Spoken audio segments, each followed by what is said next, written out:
So, seems like I am live. Good evening, even though no one's watching just yet. So, we're going to wait a couple of minutes because I have some updates. A small little story to tell you, and some updates about an event that I'm very excited for. Very, very excited for. And whenever some of you connect, I'll share it with you. And I just want to make sure that the sound is okay, the picture is okay. Again, thank you everyone for your warm prayers, your thoughts. Everything gets to us in a way of light, and we are so grateful to have you as followers. You're not even followers, you're partners, you're light workers, and you should treat yourself as such. You all are light workers. So, first of all, I'm going to start with a short little story. I went to visit my parents today, and I don't know if some of you know, I never announced it, but I have a brand new niece. She's going to be 2 months very soon. And every time I see her, she's sleeping, but she's just so adorable in a way that I automatically get spiritual. Like I get, I get to feel in a different realm, if you would, when I'm around her. And it's not a coincidence. It's because babies that age are still so connected. Their soul is still so connected to the world of souls, to the afterlife, that they're not really aware of what's going on here. They're just purely living through survival instinct, and until they start to develop and grow and learn.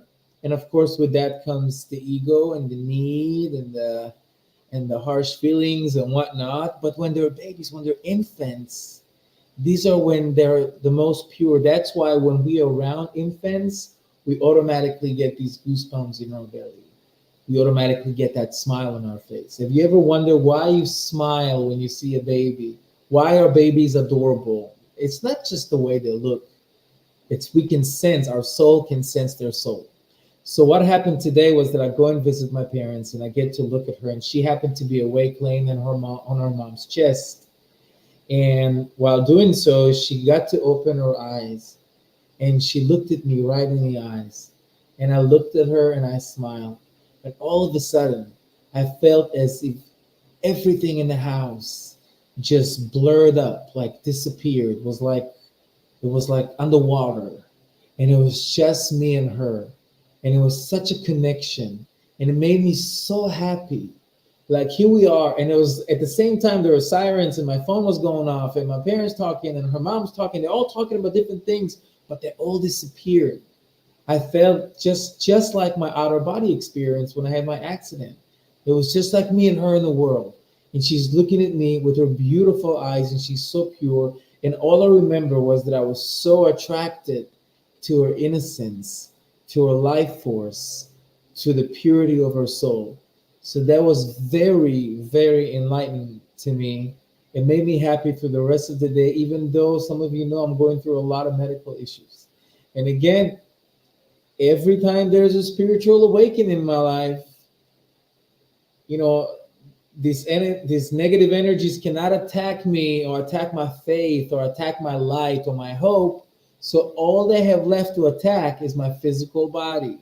And I know it's part of the challenge, and I know that I'm in this middle of this regional war that's about to break out any moment right now. And the reality is just too intense. And here I am, calm and in peace and enjoying the beautiful things in life.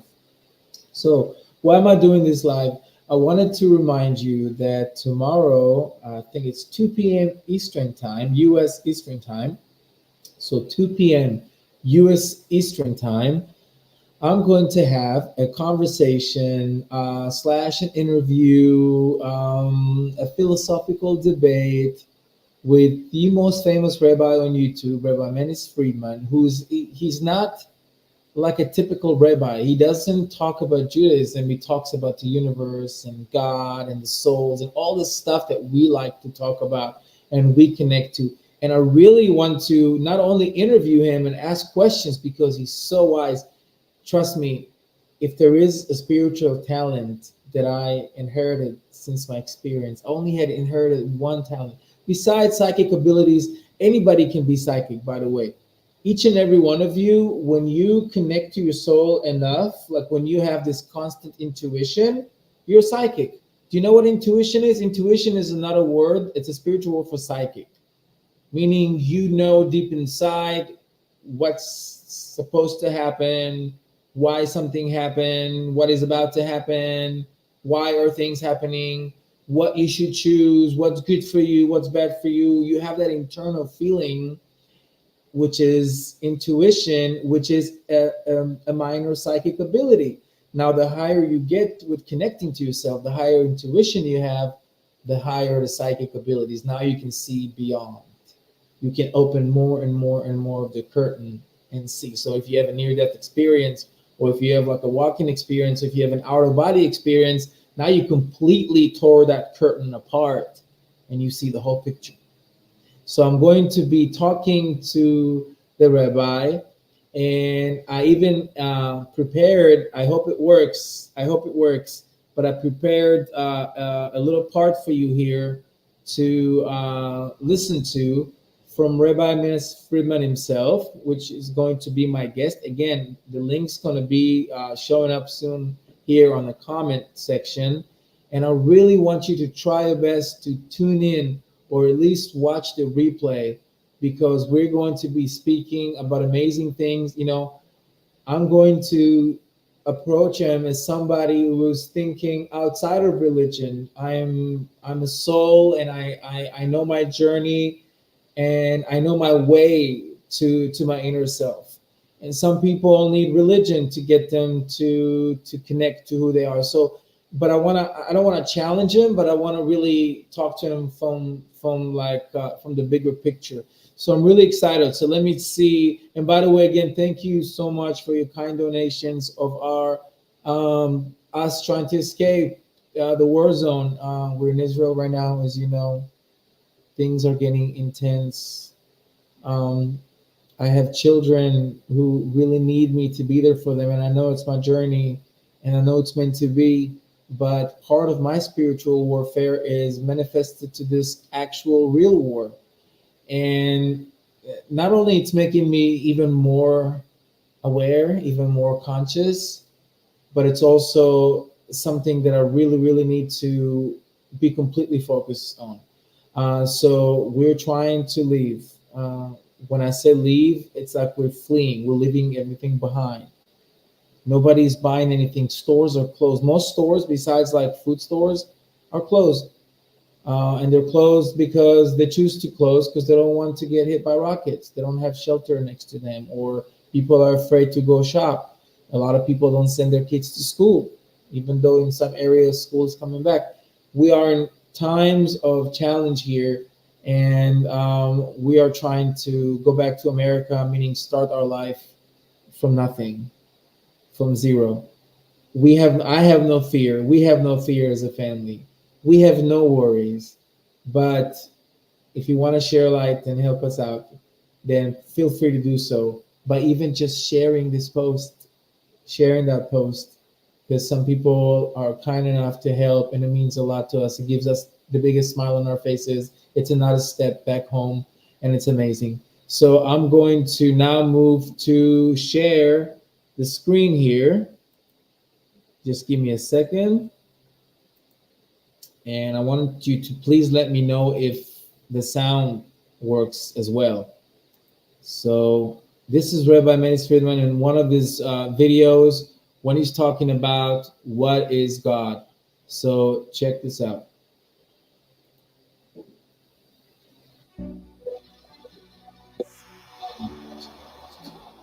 With Dubai,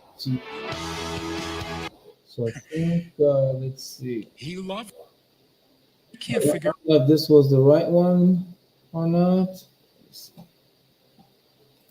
So when we say Jews Okay, in tradition, so it's this one, I think. because what would do that to a person? Let me see here. The universe had a beginning, literal definition. Okay, so That, the definition of God simple, literal definition. That which was at the beginning. There you go. The universe had a beginning. This is not rocket science. The universe had a beginning. What was that beginning? We call it God. And from that beginning, from that original being, everything else evolved. Whether it was a big bang or a little bang, two bangs, whatever it was, but it all started with something. That something is God. As a result of this simple definition, there is no one who doesn't believe in God.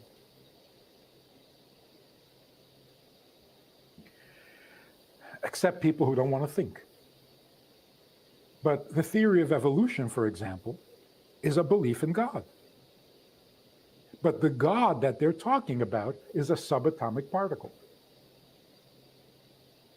There was a subatomic particle that was eternal, that was there at the beginning. It exploded, and the rest is history. So everyone has a God. Anyone who thinks. What came at the beginning? So there was this atheist, forget his name, he passed away recently. He wrote books. God is not great. What was his name? Hitchens? Hitchens.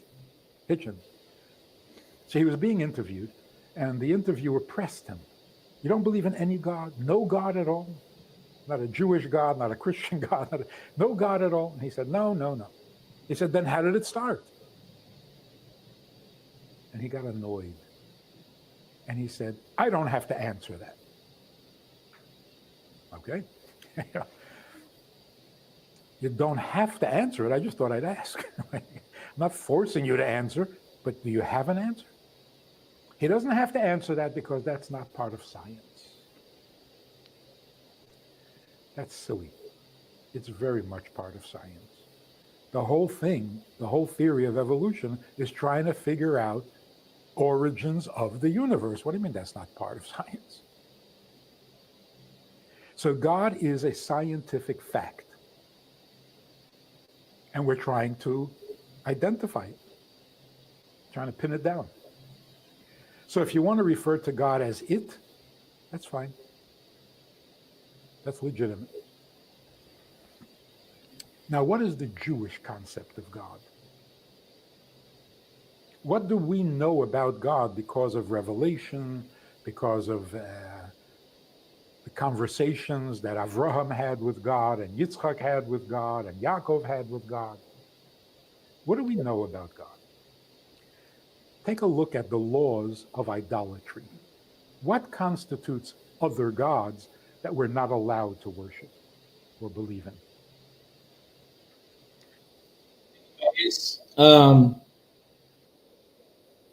Let's see.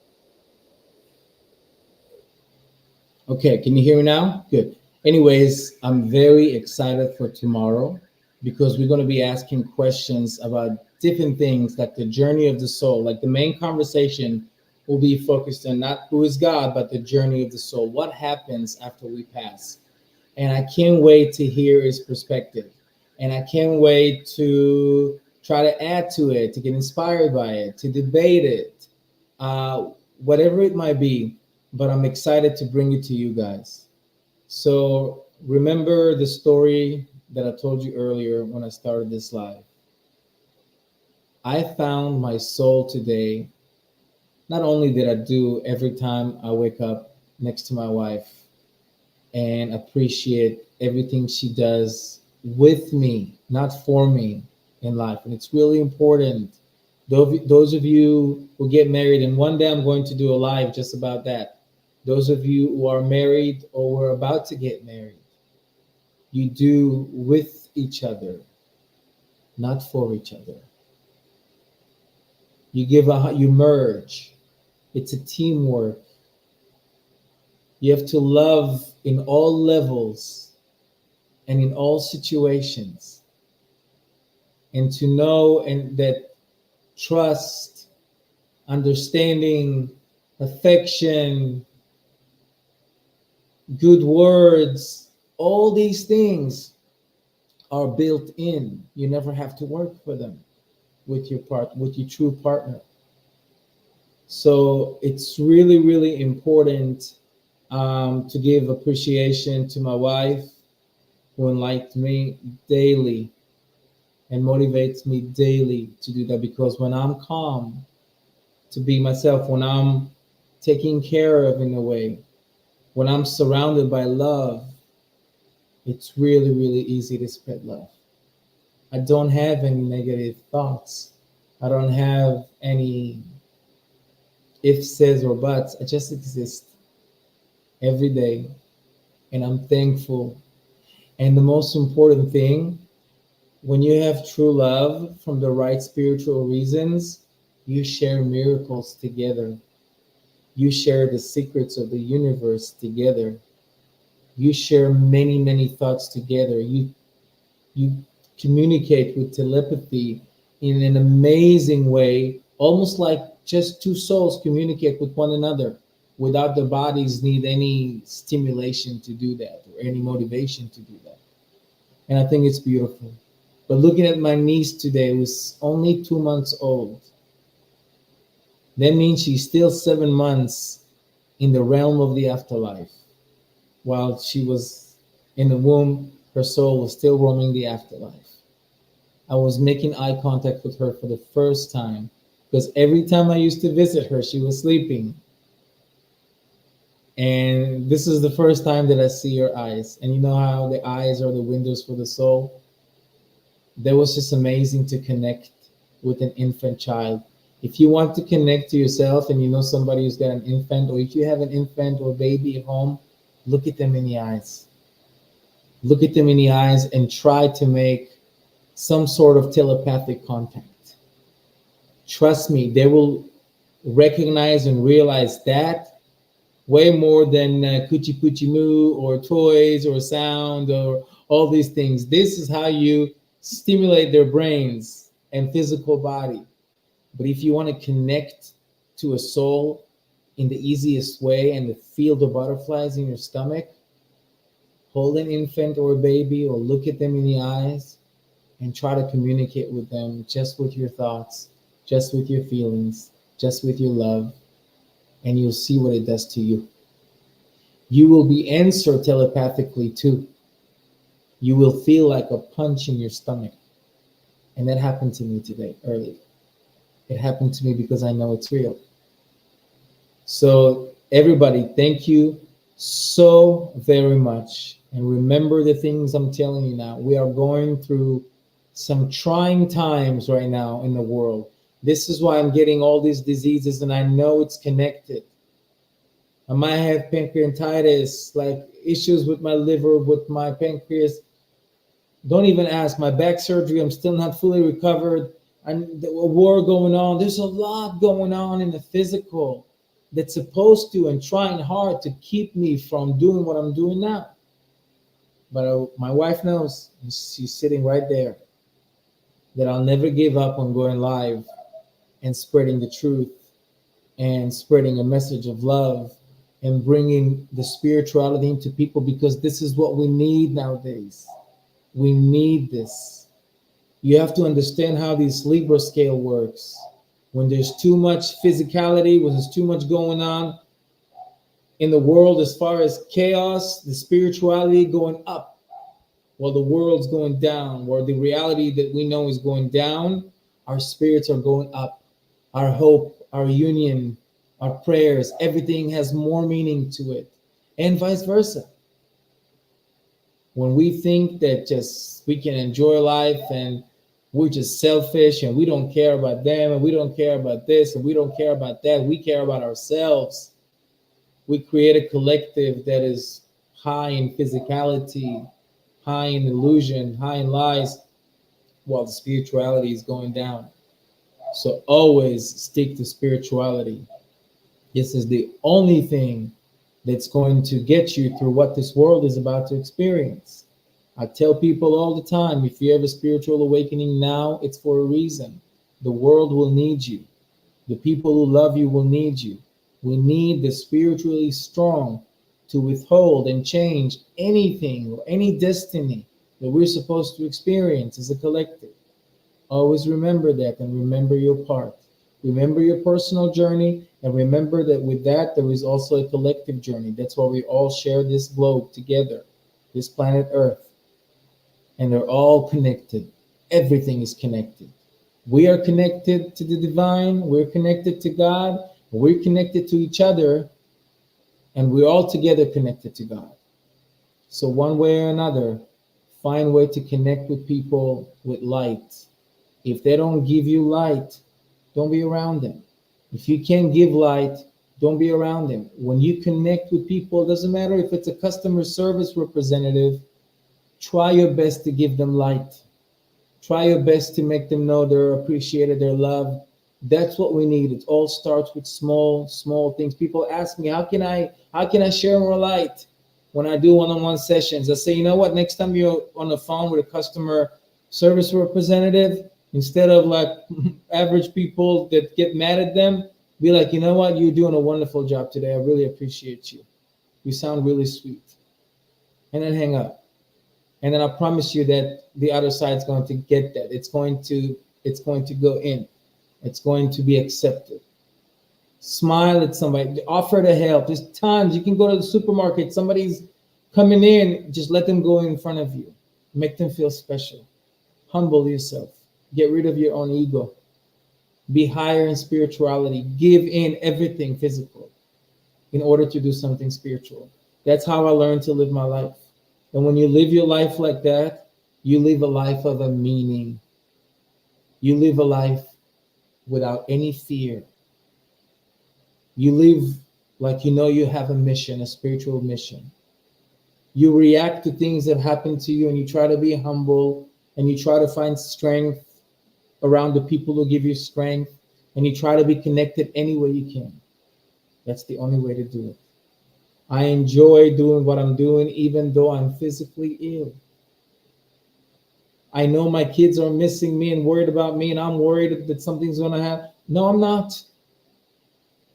I'm not worried at all. Things in my life, things in you guys' personal life, things in our life as a collective are going to go the way they're supposed to go no matter what we do. We just have to go along with it and have faith in ourselves and have faith in our light.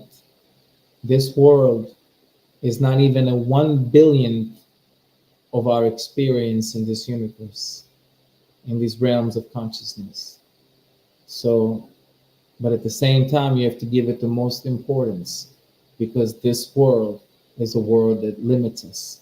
This world is the world that's supposed to make us forget who we really are. Remember who you are. When I looked at that baby today, I remembered where I came from. I remember that calmness, that goodness, that love, that angelic feeling. That's why we like to compare babies to angels. They're like little angels. They're sinless. They're innocent.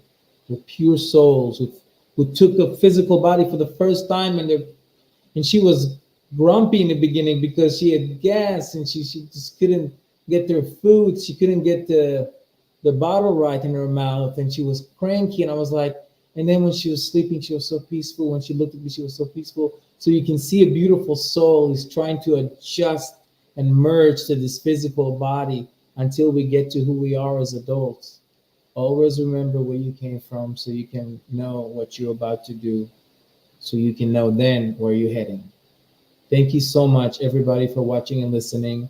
A link to the event for tomorrow's event is going to be posted here and in the comment section. And I really hope to see you watching it live if you can. Even if you're at work and you have a break, just turn on your cell phone and turn to the Soul Guide and watch that debate. I'm excited. I'm truly a fan of the man because he understands the way the universe works. He understands the way our role here in life. And I love to talk to people who understand our role here in life. And I hope that I'll be able to inspire him just as he will inspire myself and you. And this is true light sharing. To do that, to be able to broadcast that, because a lot of his fans will be watching from his page. And I have the privilege, to be honest with you, I'm accepting it as just part of the awakening that's happening to me personally. I see every day as an opportunity to grow, and so should you. So thank you so much for watching. Thank you so much for listening. If you are watching this in the beginning, you can rewind after this and watch it. Actually, if you're watching it from the middle, you can rewind and watch it from the beginning, so you can watch the whole thing that I did today here.